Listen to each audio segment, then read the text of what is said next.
Miss Dfflpff, 7.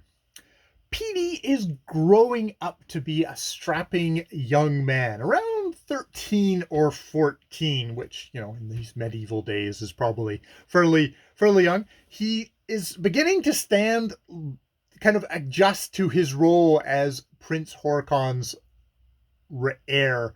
Um, you know, he's still but he's still refusing to be cruel or, as Prince Horikon would like to say, tough and realistic. He still shows respect and kindness to the women who have ended up in this castle. The servants, tries to actually make ethical choices when he isn't directly ordered by his father, Prince Horikon. And the people actually seem to kind of respect him for this. Think that, like, oh, well, Prince Horikon is a complete asshole, but maybe there is indeed hope for the future that we'll have a more kind and benevolent leader as we go along. This, of course, does not sit well with Prince Horikon, who wants basically a carbon copy of himself when he is gone, and he is determined to shape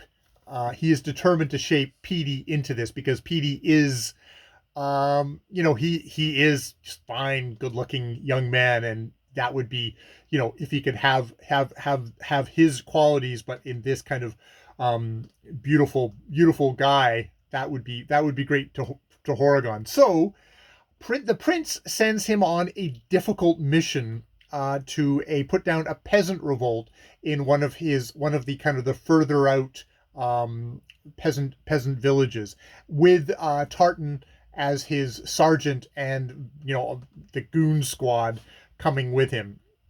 And Petey is reluctant to do this, but then he realizes that if Tartan just goes on his own with the goon squad, it's going to be bloodshed, and he's desperate to try and prevent that, because he sees very much this village could very well easily be his own village the next time.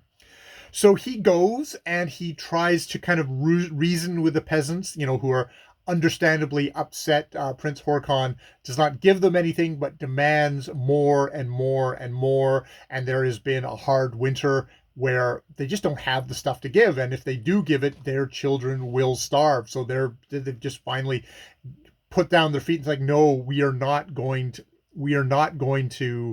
do this. Petey is like, I understand this, but you have to understand exactly how ruthless my father, Horikon, and his goons are. But the peasants are, equally as frustrated and stubborn. And they just see this as Petey. They don't really trust Petey. They think, oh, this is you showing, we've heard good things about you, but you're basically selling your father's line here, so we're just going to dismiss you. You're trying to threaten us. You're trying to think we're taking your bluff. We're not giving up the goods that Prince Horikon is doing. So, and Petey is at a loss. He's like, I maybe what I need to do is I'll go back to my father and see if I can't kind of come up with some kind of a compromise. Unfortunately, he gets about 15-20 minutes away from the village when he starts to hear the screaming, and he sees the smoke coming from the village. And by the time he has come back, Tartan and his goons, which Tartan had agreed, like, oh yeah, you go off and do that, we'll just hold the fort here, has destroyed the village and is in the process of executing the peasants that Petey had just been negotiating with. And as he's like, he's decrying, he's like looking at this and going, oh, what the hell, why one of the angry peasant women, who is actually the wife of the leader who was just executed by Tartan, is like, what, I don't know what we expected. His own mother was taken by pirates and he did nothing. So Petey knows that his mother is not dead, but was alive and sold off to pirates the last time.